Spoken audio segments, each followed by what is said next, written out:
you said something about that you were more leveraged to Ether and the Ethereum network than you were to Bitcoin from an investment perspective. And the reality is that space is growing more. How do you think about network effects in that space, and also call optionality in the crypto space?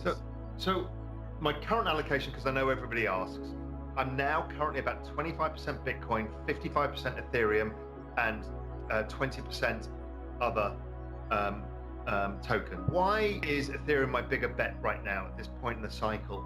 It's because it is seeing different network effects. So it's got the network effect of investors, so people piling in. There's the network effect of developers working on the space, which dwarfs any of the other space in crypto. And then there's the network effect of the applications being built on, like DeFi and NFTs. So you've got this holy trinity of things happening. And then on top of it, you've got this change to ETH 2.0, which basically massively reduces the supply because they're burning ETH. So what happens is it becomes a scarcer asset. So then you've got a super scarce asset that is in massive demand from investors, from applications, and from developers. The other problem with ETH has been the high fees, and that remains the thing, the gas fees. But within the part of the transition to ETH 2.0 is this move to proof of stake, and how this may lower the gas fees significantly and free up the network. And people are then building layer 2 solutions across it to make sure that we can get around this. So all I see is this giant sucking sound of talent into the Ethereum space right now. That means that it is growing faster, and it's playing out in the price of Ethereum versus Bitcoin. So it's kind of double, it's up. So Ethereum's currently up, if I looked down my Bloomberg screen here, Ethereum's up 450% this year, Bitcoin's up 75. I mean, that couldn't be starker. And also now with the FUD narrative, the fear, uncertainty, and doubt narrative of Elon Musk and the greenness of Bitcoin, which I'll come on to this. I've got my own theories on that. That is one of the things I believe the ECB started, was this, well, it's not green, look at the mining costs. If we looked at everybody's kettle use across the world, it's probably more than that of the whole of the electricity of Norway. I mean, people just, it's because they've sliced it this way that it makes it look bad. I think it's the ECB trying to slow institutional adoption by pushing the ESG mandate back at these people, saying, hey, you've got a mandate here, and this doesn't fit into your mandate very well. And that slows adoption. I get why they're doing it. Problem is that creeps into Ethereum, which has a much lower energy input. So it just creeps out of one space and into another. You're not stopping the rise of digital assets. You're just slowing down Bitcoin at this phase. It'll speed up again at some point too, probably particularly when the ETF launches. When you mention ECB and Elon Musk in the same breath, suddenly you get a dichotomy that you're like, okay, now Raoul, tell me what your thinking is, because you said I haven't thought about Elon Musk. Elon Musk is supposed to be, you know, a cowboy, and he's an ESG guy because he's at Tesla.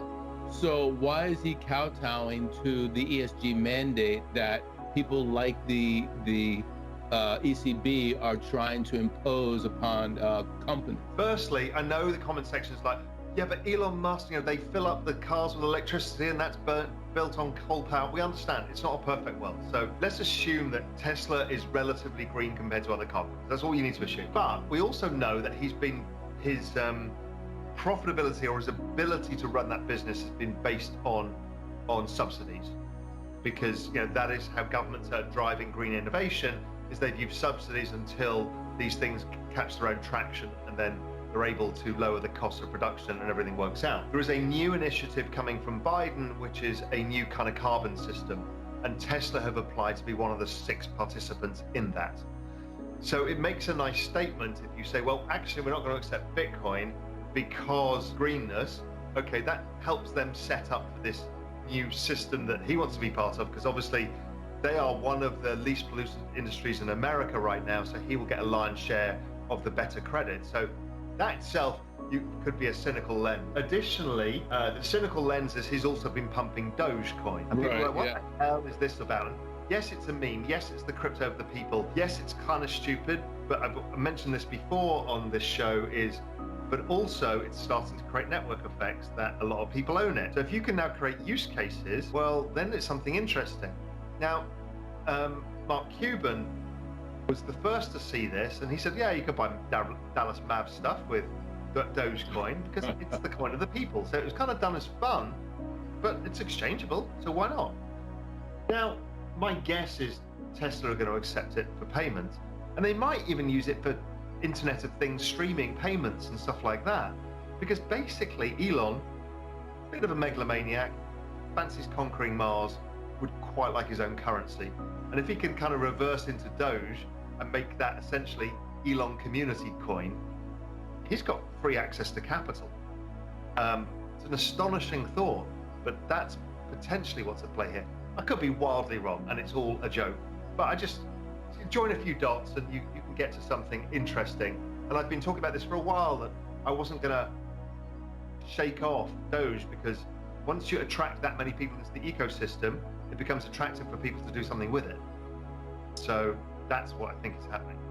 That makes a lot of sense. And, actually, I would probably put Mark Cuban in that realm earlier than I would Elon Musk. He's definitely thinking in those terms, the network effects. It's like, if I can get this thing to have network effects, then I can make it so that it is the new currency. It becomes a player almost automatically. It is pretty fascinating, using basically your celebrity to create the network effects and therefore to give currency to this asset. And I've been talking about this internally at Real Vision and externally to a lot of people. We are entering into an age of communities. It's not corporations that hold the power, but communities. It's a wholesale change in how the world works. And this is going to be driven by token economics. And whether it's Elon Musk, whether it's Cathie Wood, whether it's Chamath, whether it's Mark Cuban, people are starting to understand the power of communities and the communities that they can build around themselves and their businesses. And it is immensely powerful. Tokens drive communities because they create the right behavioral structures. This is over my head, Raoul, so you can definitely pass on this question. But the first question that we got was from William H. He uses the term algorand. That's the part that, I clearly have no idea what it's about. But his question was, and feel free to just pass, is view on proof of work versus proof of stake. And then he says, in parentheses, or pure proof of stake with algorand. That's where I'm just like, I have no idea what the guy's talking about. I'm not that guy. I'm not the guy who really has an interest in all the intricacies of each protocol versus each other.